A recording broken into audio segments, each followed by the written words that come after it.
Okay, folks, if you watch the video that I did on MZ Knives, Marco, you saw the build process where I was communicating with him through Instagram.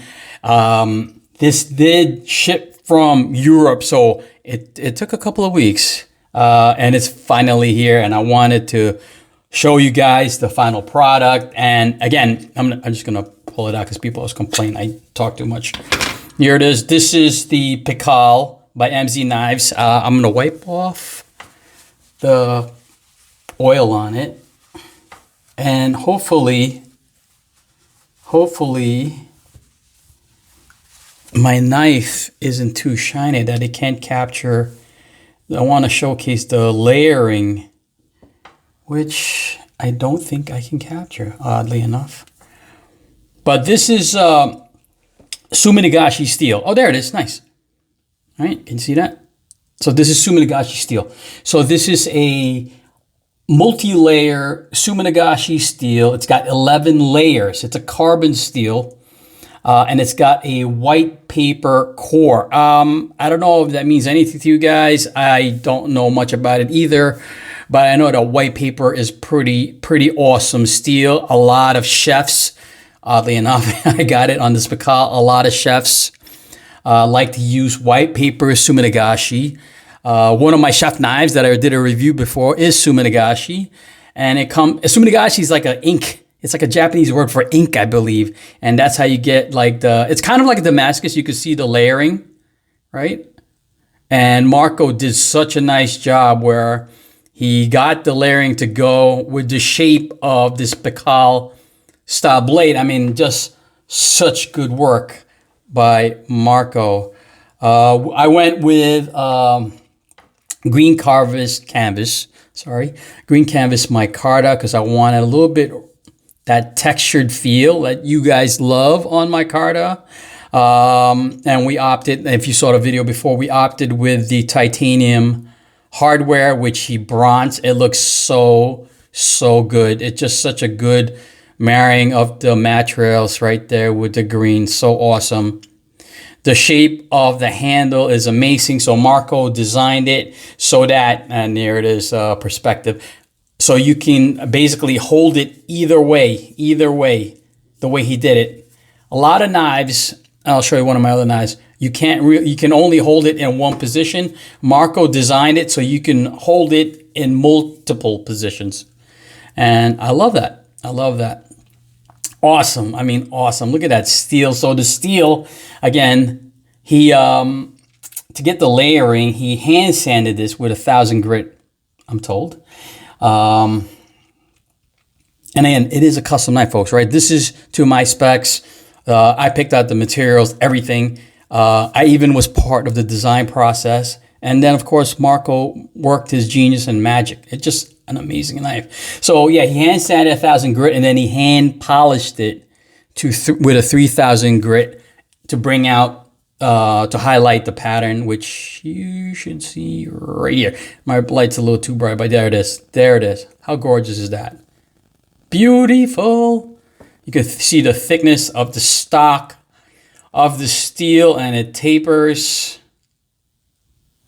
He rounded it off over here too, so there's no sharp edges other than the cutting edge.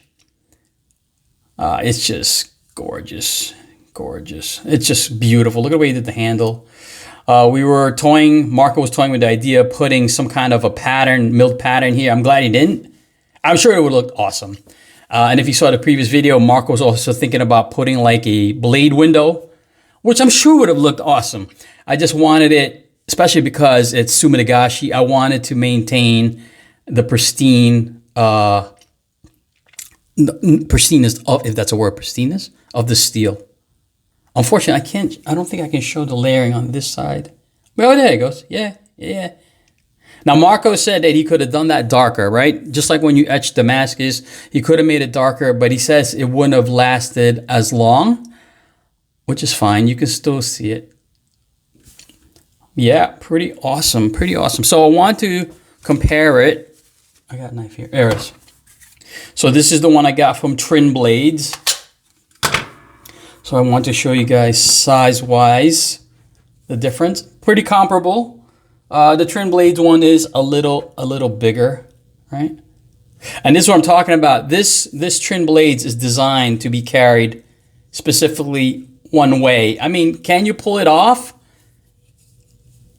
Yeah, when your finger's in the ring, it doesn't work. If you hold it outside, it works. But he designed it to be carried that way. Reverse Pikal grip. So, show you that. All right. All right. Like Marco, look at that. You did such a good job, Marco. And of course, the Emerson Elvia, because I am obsessed with it. I'm sorry, it's so bright. The light's so bright. But yeah, and there you go. There you go. The current collection. I did have another one of these in black, but I sold it. I sold it for a good price too, with the custom scales. I sold it on a Facebook group. And I gave him the better clip because this clip had scratches, and that's the clip that was on that knife, but I gave him the better one. But yeah, pretty awesome. Pretty awesome. So I sold this so I can pay for this.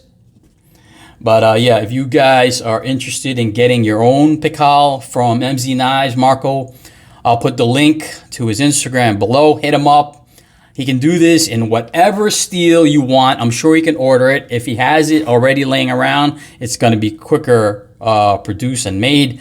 But hey man, you hit him up. You want Damascus? I'm sure he can get it. You want CPM 154? Whatever. You want to be a cheap bastard and get, I don't know, whatever cheaper steel, you can do it. And he is also open to the materials, whatever materials you want. He can do it anything. Hit him up. So what a pleasure to work with. So easy to work with. So accommodating. I can't tell you how pleased I am.